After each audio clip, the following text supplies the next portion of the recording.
Hello everyone, welcome back to our platform AgriAddict. Before starting today's lecture, let me have a brief introduction of myself. I am Tulasi, your educator for the subject entomology and nematology.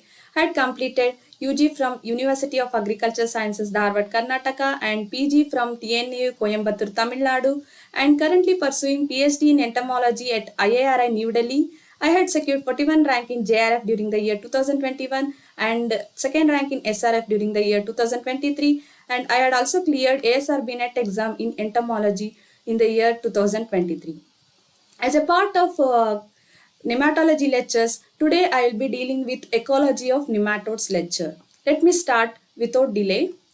Ecology of nematodes. Before going in detail about the ecology of nematodes, let me have a basic idea about what is ecology and why there is a need to study about the ecology. Ecology is nothing but it's a surrounding environmental conditions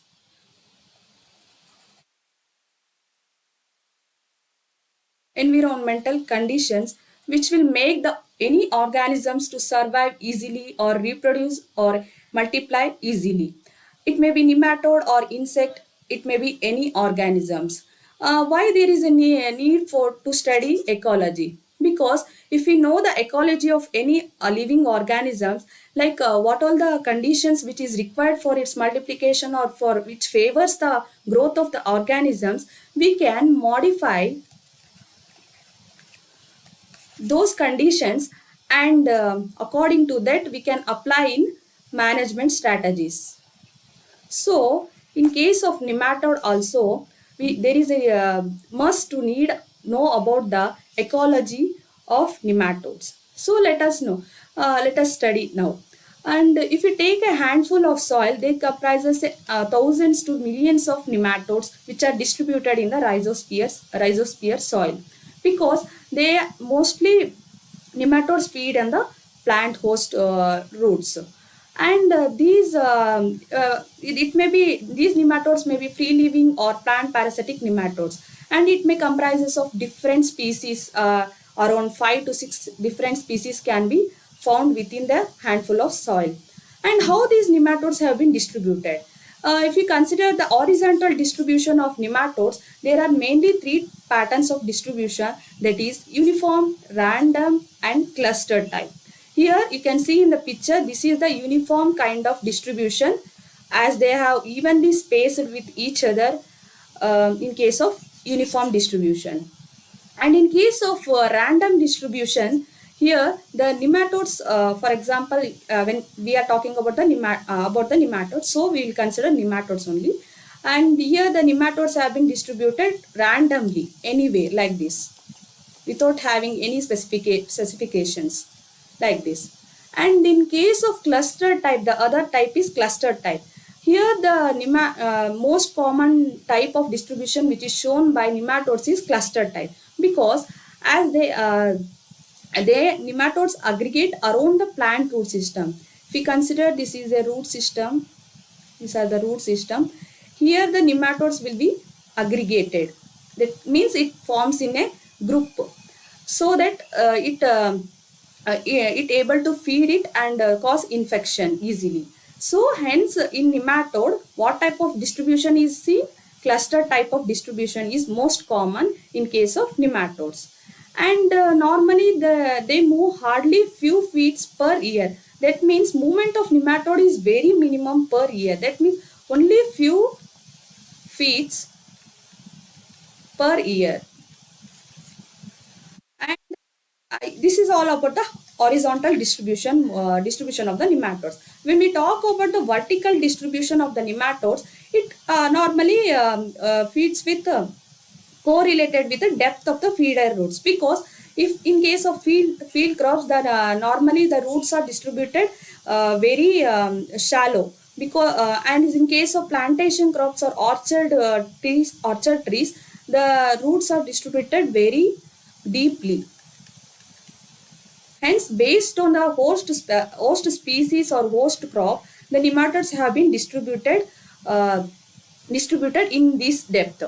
In case of field crops, we can see up to 15 to 20 centimeter depth we can find nematodes, and in case of orchard plants, or in plantation crops normally 30 to 60 centimeter nematodes can be seen. So only for extraction of nematodes will be collecting the soil. So in case of field crops will be collecting from 15 to 20 centimeter, and from orchard trees if we are going for extraction of those nematodes will be going for 30 to 60 centimeter. And in case of that is burrowing nematode, we know that it is Rhadophilus similis, is it is having burrowing habit, and even it can spread up to 3 to 3.4 meter. And in Rhodophilus citrophilus, which attacking citrus plant, it also spreads up to 4-meter depth of the plant. Like this, it varies from species to species based on the host crop. And up to top soil, that is 1 to 2 inch of soil, that doesn't constitute of any nematode. If you take like 1 to 2 centimeter of the soil and take it for extraction, that it doesn't have any mean, because it doesn't comprises of any nematodes. And normally these nematodes are distributed up to 9-inch depth of rhizospheric soil. As I said, it varies again from species to species. And pore size in order to navigate, that is in order to move in the soil, is around 20 to 30 micrometer. Coming to the nematode populations versus the plant damage, it means how the nematode population is related with the plant damage and how it causes yield loss in case of many plant species. The nematode which is able to cause a damage in a susceptible plant mainly depends on many conditions or many several factors. The one most important factor is initial nematode population. It is the most important factor which cause infection. That is the initial the presence of nematode, how many number of nematodes are present initially in order to cause infection. It plays an important role. And it also depends on several other environmental conditions having the same initial population of nematodes.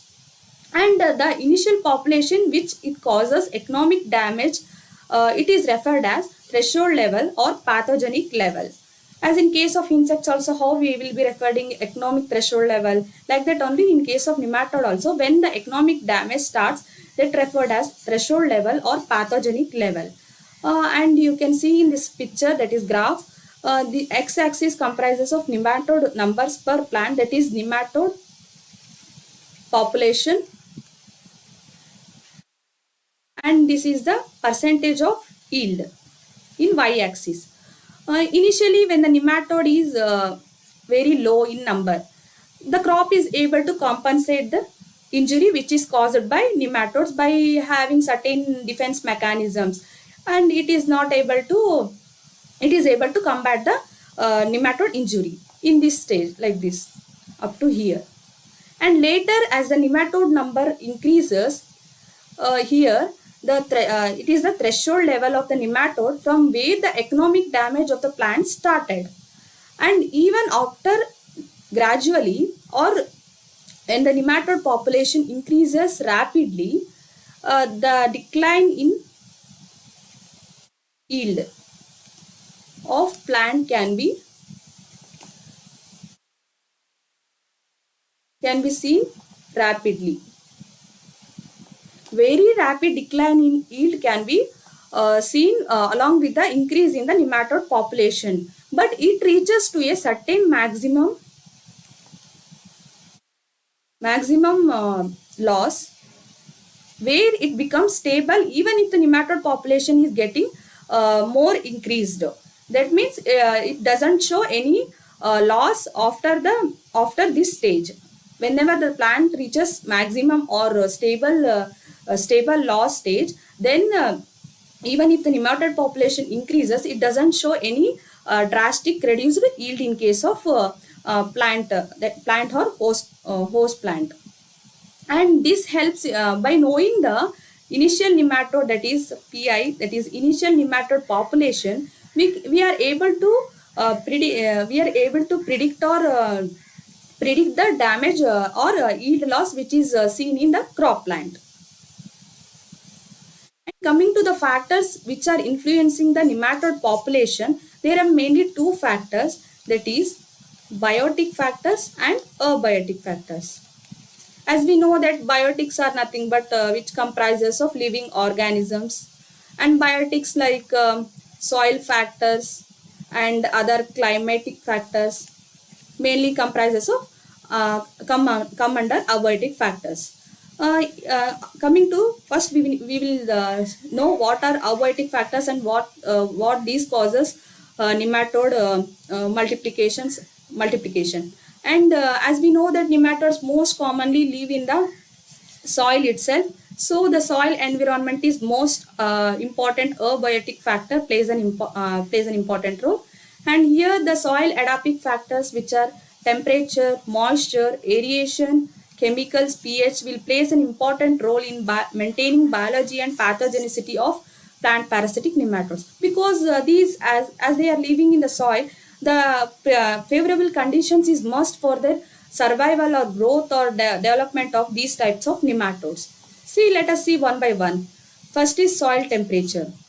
Soil temperature, which is optimum for the nematode multiplication or development of nematode, is around 15 to 30 degrees Celsius. It is the optimum condition for any types of nematodes. And the lower limit is around 5 degrees Celsius, and maximum limit of temperature is around 40 degrees Celsius. That is 5 to 40 degrees Celsius. Below 5 degrees Celsius and above 40 degrees Celsius, it is very lethal to the nematode. That means it will kill the nematode.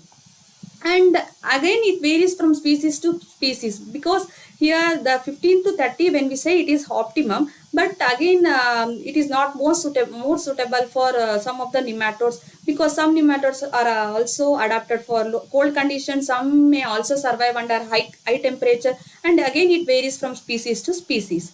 And when we take that is examples like Heterodora, that is cyst nematode, hatching of these kinds of eggs will takes place at 16 to 18 degrees Celsius. That it means it mainly prefers cold temperature compared to hotter temperature or warmer temperature. And in case of Melodogyne incognita, that is root knot nematode, this can survive around 25 to 30 degrees Celsius, which is a normal temperature, and it can complete life cycle within that period, that is 30 days. And some of the, if these temperatures are not prevalent or not suitable, then what might happen in these types of nematodes? See, for example, in case of Melodogyne javanica, which can complete its life cycle within 25 to 30 days at 30 degrees Celsius, it is normally, but it can extend up to 90 days if the temperature is around 15 to 20 degrees Celsius, because these temperature conditions may not suit the Melodogyne juveniles for its survival or for reproduction. Hence, the life cycle has been extended here. And coming to the soil moisture and aeration, and presence of moisture in the soil and aeration plays an important role for the locomotion and survival of the any kind of nematode. Here the 40 to 60% is most optimum for any kind of nematode to grow and survival and multiply. And one more most important thing is, here the thin film of water is required for their biological activity, which means that any kind of nematode requires a thin film of water for its movement or for its ascendance or for its reproduction, for its multiplication. Without a film of water, it can not be able to move a little inch also. So we can tell that all nematodes are aquatic in nature, because a thin film of water is required. Even if it is moving in the soil also, a thin film of water is required, and even if it is moving from like seed to plant leaves, a thin film of water is required for its movement also. So this is the most important point you have to remember. And if the water is more, that is excessive moisture is there, then it may inhibit the locomotion of the nematodes in soil, because in flooded conditions normally these nematodes are not able to take off the oxygen from the soil, and definitely it leads to the condition called asphyxia due to lack of oxygen, which makes it to respire very difficultly. In such type of soils, that is saturated soils condition, nematodes fails to respire easily. Hence, only we will suggest in many kinds of nematode for management, we will prefer only puddling of the soil is mostly preferred in case of Milidogynea graminicola, which is infesting of the rice species. And in some of the exceptions are also there, like rice root nematode, that is Ishtimanilla species. It can thrive well around in flooded soils of rice fields. Coming to the next factor, that is soil texture. Soil texture, what is soil texture? It is the relative proportion of sand, silt and clay which forms particle of the soil. It is a proportion of kind of sand particles, silt particles and clay particles which is present in the soil. And normally all types of nematodes, there are most or not all types, most type of nematodes prefer sandy loam soil, like root knot nematodes or Ziphinema. These types of nematodes will mostly prefer sandy loam soil, because here in sandy loam soil it contains more pore spaces which will make the nematodes to move easily. That is, easy locomotion and better oxygenation can be possible in sandy loam soil compared to fine textured soil, that is the clay soil, where the pore spaces are very less in case of clay soil. But again, there are some of the nematodes which even can thrive well around fine textured and medium textured soil, that is Rhotilancus species, that is reniform nematode. And citrus nematode, that is Dilanculus semipenetrans, is not able to thrive in coarse textured soil. This is most important. Citrus nematode is not able to survive in coarse textured soil, but it can well survive in fine textured soil. And even some nematodes, again there are some exceptions, like stem and bulb nematode, that is Ditilancus species, stem and bulb nematode. Normally it favors sandy loam soil. Even favors the sandy loam soil, but it mainly prefers heavy soils, heavy textured soils. And coming to soil chemicals, the next factor, soil chemicals mainly comprises of chemical fertilizers, organic manures or pesticides which are using in the soil. These are also mainly influences the nematode multiplication or its movement or its control. Now we will normally refer use of FIM, compost or castor cake for managing nematode population. And the in case of lesion nematode, it can even survive in under high organic matter content soil. This is like exception. And even nematodes have a very efficient osmoregulatory system which can be operated by the excretory and secretory system which is present in the nematode. And nematodes can tolerate up to 10 atmospheric pressure of, that is atmospheric pressure of 10 atm of osmotic pressure. And the presence of these fertilizers or organic manures or pesticides, the nematode won't take any nutrition from these types of chemicals directly. And coming to the soil pH normally it may be acidic, neutral or alkaline. These conditions comes under the soil pH. That all agricultural crops normally prefers to grow under 4 to 8 pH, and this is also more suitable for the nematodes also to grow. And in case of root knot nematode, that is Milodogyne, soil pH that is 3 to 10.6 is most supports for its orientation. This is all about the soil adaptive factors. Next, coming to the climatic factors, it mainly comprises of atmospheric temperature and moisture affecting the terrestrial plant parasitic nematodes. As we know that I had said, thin film of water is required for the movement of nematodes in soil. Same thing in case of movement of nematodes in the plant also, thin film of water is required. See, for example, in case of Angwina tritici, that is weed seed gall nematode, it moves ectoparasitically through a thin film of water from the seed, and it starts affecting the earheads which are present above, ground parts, plant parts. Like that, the thin film of water plays an important role for the movement of nematode ascendants, and also it's for infection of plant tissues. And most of the nematodes are active during the rainy season and also during humid weather, which means that they prefer more water.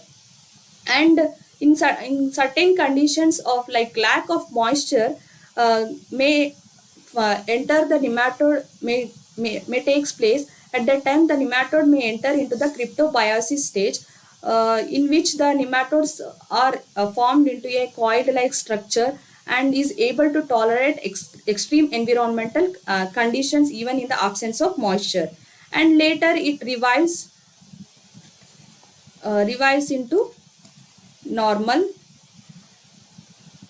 stage when the conditions become favorable, or when the conditions are become normal. Next, coming to the biotic factors, here the host plants plays a major important role in case of nematode multiplication or its survival. What is a host plant? It is a plant which supports the multiplication of the nematode. Not only multiplication, again its survival or its completion of life cycle.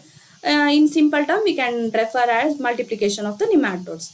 Here the host plants, that is crop and cropping pattern, plays an important role in deciding the nematode population. The host plant is considered to be good host if it favors multiplication, and if it is considered as poor host if it less favors multiplication, and it is considered as a non-host if multiplication is not happening on that host. Like this, the host has been classified into good host, poor host, and non-host. And coming to the most important concept like tolerant varieties, susceptible varieties, resistant and intolerant, these terms are mainly related to the crop cultivar. uh, Due to the interaction of the nematode, how the plant is able to tolerate or is able to resist the nematode population. For example, if the plant growth is plant is tolerant to certain types of nematode, then host grow that is nematode population can be established on those tolerant plant species. Even the host growth also can be possible without causing any damage or any loss to to that type of plant, because the plant is able to tolerate the nematode population. And if the plant is susceptible in the sense that it is it shows that um, parasitic growth, that is the nematode population can establish very easily, and it is very high in case of susceptible plants, and the host growth is very poor. And in case of resistor cultivars, the host growth is shown very high, that is, and nematode population is very poor in case of resistant cultivars. So only we will go for resistant varieties in breeding program, in breeding of croplands. And intolerant varieties, here both the parasitic growth and host growth are very poor in nature, which won't even support the nematode population, and also the host growth also cannot be possible in case of intolerant varieties. And extreme form of resistance is that immunity. Here, if the plant is immune to the nematodes, there is no penetration, because immunity is it is a defense kind of mechanism which is present, which is already present in the nematode, which is already present in the host plant itself, and hence the nematode cannot establish any relationship with the plant. And some of the other factors, like establishment of the feeding tube, that is a major requirement for establishing any relationship between the plant and host cells. As I explained in the biology class, in the last lecture, how the feeding tube is formed and how the enzymatic activities plays an important role in establishing the feeding tube. And the root exudate also plays an important role in influencing the nematode hatching and attraction towards the plant root, because specific plants, specific host and specific nematodes play an important role. If the root exudates are secreted only, cis nematodes is able to get hatch, and formation of juveniles will take place, and later the infection to the plant will take place. In such conditions only, these kinds of nematodes will be able to emerge from the egg, and up to that they will be in the dormant conditions. So root exudates are also plays an important role. And again, the antagonistic plants are also plays an important role. Antagonistic plants are nothing but these which won't support the nematode growth, or it may repel or kill the nematode. Some of the examples are marigold, mustard, onion, and garlic, because these plants will secrete some of the allelochemicals which will disturb the nematodes and repel the nematodes. For example, in case of marigold, it will secrete uh, tri uh, alpha terpyl alpha terpyl, and in case of mustard, some of the glucosinolates which are very toxic to nematodes. And in case of onion and garlic, that some of the polysulfonates are secreted from these types of nematodes, which will make them to repel and kill the nematodes. So these kinds of practices can be done in while managing the nematodes. And even the garlic, there is a garlic emulsion concentrate mixture which is used for control of root knot nematodes. And the other crops, like trap crops, that is Crotalaria juncea, which is used as a trap crop. Here the nematode is able to enter into the plant, that is penetration is possible. After penetration, development is arrested. So the name is trap. That is, after entering into the plant body, it will trap the nematode and make the development to arrest. That is nothing but trap crops. So use of antagonistic plants and use of use of trap crops are major important role plays a major important role in managing nematode population. Like we can even prevent the use of chemical nematicides if we use these in efficient manner. And the next factor is microorganisms. A soil biota mainly comprises of many organisms apart from the nematodes also. And there are pathogens, predators, and even parasitites are also present in the soil biota. These also influences the nematode population, and these can also be used in as a biological control method for managing nematode population. because some of the microorganisms are even able to secrete some of the antibiotics which will influence the nematode population. And other than these factors, nematodes forms a great interaction with fungi, bacteria and viruses which will cause more damage if it is present along with these types of nematodes by causing some of the disease complex. For example, in case of fungi, that is the nematode which is associated with the fungi, that is Melodogyne incognita, along with Rhizoctonia, Rhizoctonia solani in tomato, cause more damage if it is present along with the fungi Rhizoctonia solani. And in case of bacteria, that is in tobacco, that is Melodogyne incognita. We know that normally it is a host.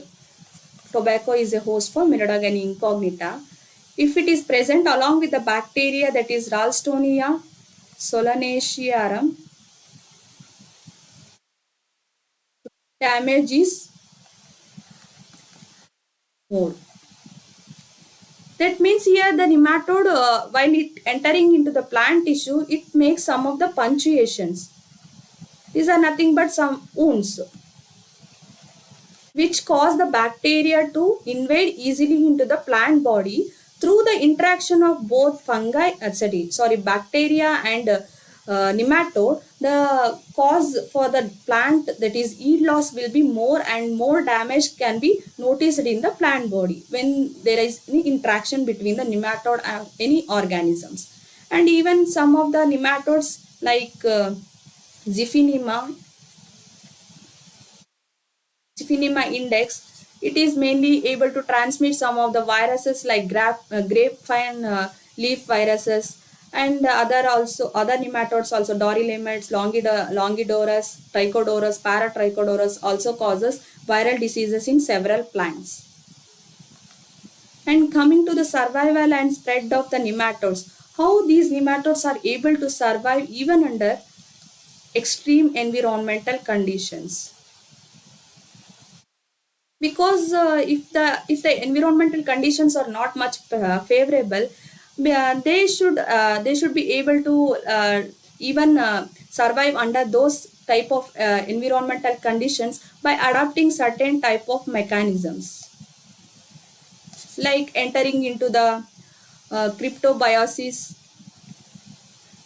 that is dormant stage. By entering into these kinds of stages, these kinds of mechanism, nematodes is able to tolerate even extreme environmental condition also.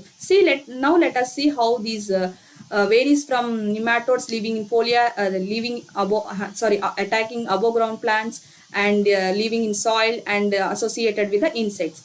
In case of foliar nematodes which are attacking above ground plant parts,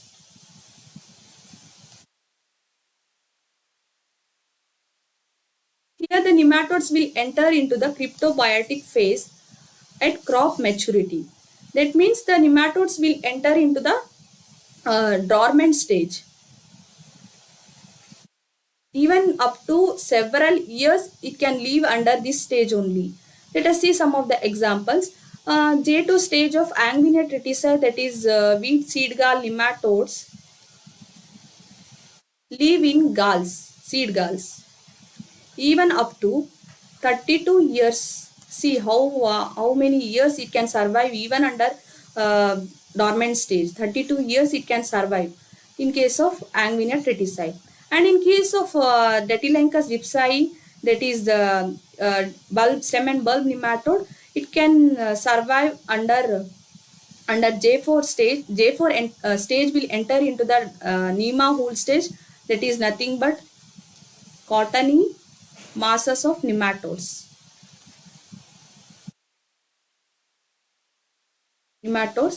This is formed in order to survive under extreme environmental conditions. By reducing its like metabolic rate or some of the growth mechanisms, it will make it to reduce and survive under this condition. And here the Ditilicus dipsai, it can stay in this stage up to 23 years. That is, it can survive in cryptobiotic condition under 23 years. And in case of Apelonchides, that is the foliar nematode, which is attacking many tubers or strawberry and even tuberose. These even rice also. These types of nematodes are also can survive even 2 to 3 years, or it may extend up to 12 months based on the species of nematodes. Hence, by entering into these types of cryptobiotic phase, these kinds of foliar nematodes can survive under um, extreme environmental condition. And the nematodes which are living in the soil, like cyst nematodes, as I told explained in last lecture, that what is cyst. It is nothing but a hardened encrustation of female body, hardened, or you can say tanned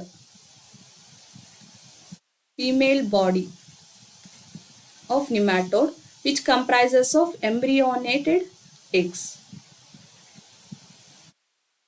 These are nothing but cyst.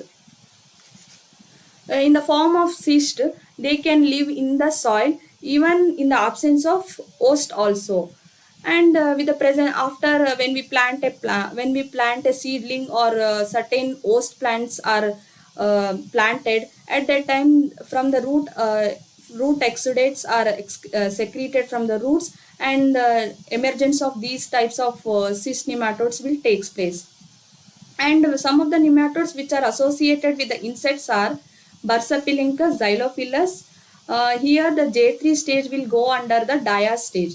Dia stage is here the normally the J3 stage, in case of dia stage, is distinctly different from the normal J3 stage. Here the dia stage is nothing but it is a stage here, it is comprises of thin body. Here the nematode body will be very thin, and it is enclosed within the second stage cuticle. And by entering into this stage, makes the nematode to move very limitedly, because for conservation of food or for conservation of its metabolic rate, its movement will be very less. And also even the element, it even doesn't feed during this stage. And also alimentary canal not functional in the dia stage.